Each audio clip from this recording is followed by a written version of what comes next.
तो ये जो सिक्योरिटी हम बैंक को देते हैं in the form of jewellery, deposits, car, house, land, उसके सामने वो लोन देते हैं। और जब हम लोन रीपेमेंट करने में फेल होते हैं, हम लोन का रीपेमेंट नहीं करते, तो ये सब jewellery, deposits, car, house, land, ये सब प्रॉपर्टीज़ को बैंक सेल कर सकते हैं और अपने ड्यूज़ रिकवर कर सकती है।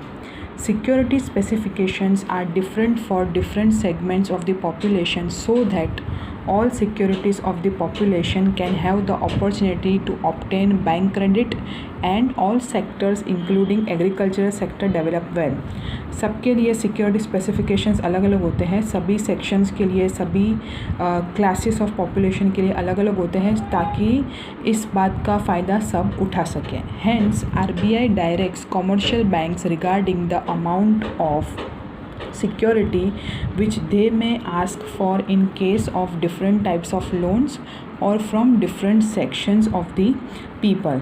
ठीक है, तो RBI गाइडेंस देगी कमर्शियल बैंक को कि किस तरह के सिक्योरिटी ले सकती है और कितने अमाउंट की सिक्योरिटी वो ले सकते हैं डिफरेंट टाइप्स ऑफ लोन्स के लिए।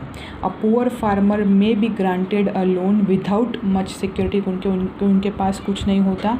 And a rich business person may be required to keep more as security with the bank for a loan से ज़्यादा रकम की सिक्योरिटी रखनी पड़ सकती है रिच बिजनेसमैन को। Margin requirement, the RBI also sets margin for granting loans against security। An individual is given only a certain percentage as loan of the total value of assets offered as security। Banks are directed to selectively keep different margins for different purposes। जितना asset की value होगी उसके कुछ percentage ही loan की तरह दे पाएंगे, बाकी की जो सपोज़ 100% अमाउंट है तो 70% लोन सेंक्शन होगी, बाकी का 30% बैंक एज अ मार्जिन रखेगी। ठीक है, बैंक का अपना फ़ायदा होगा। ठीक है, 30% जो है अगर फ्यूचर में इंडिविजुअल लोन नहीं रीपे करता तो वो असेट बेच के 100% कमा सकते हैं। Ceiling on credit, the RBI also prescribe ceilings for credit for different purposes. Limits prescribe करते हैं कि आप इतने हद तक ही लोन दे सकते हो, उससे ज़्यादा नहीं ले सकते। डिफरेंट पर्पजेज़ के लिए डिफरेंट लिमिट्स होती है। सीलिंग मतलब लिमिट्स, जो मैक्सिमम लिमिट होती है वो। डिस्क्रिमिनेटरी इंटरेस्ट रेट मतलब अलग अलग इंटरेस्ट रेट होते हैं। Differential interest rate, RBI suggest differential rates of interest for different types of lendings. Home loan में अलग रेट ऑफ इंटरेस्ट है, ज्वेलरी के सामने मतलब गोल्ड लोन में अलग अलग इंटरेस्ट है, स्टॉक लोन के सामने CC कैश क्रेडिट में अलग रेट ऑफ इंटरेस्ट है। तो अलग अलग पर्पस के लोन के लिए अलग अलग इंटरेस्ट रेट है।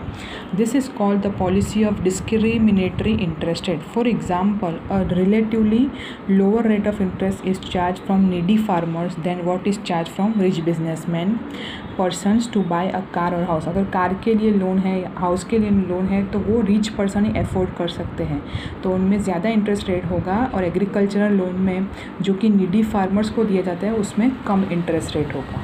तो depends upon purpose interest rate of various loans also differs. ठीक है, तो यहाँ पे कंप्लीट होता है हमारा chapter number 4 banking and monetary policy.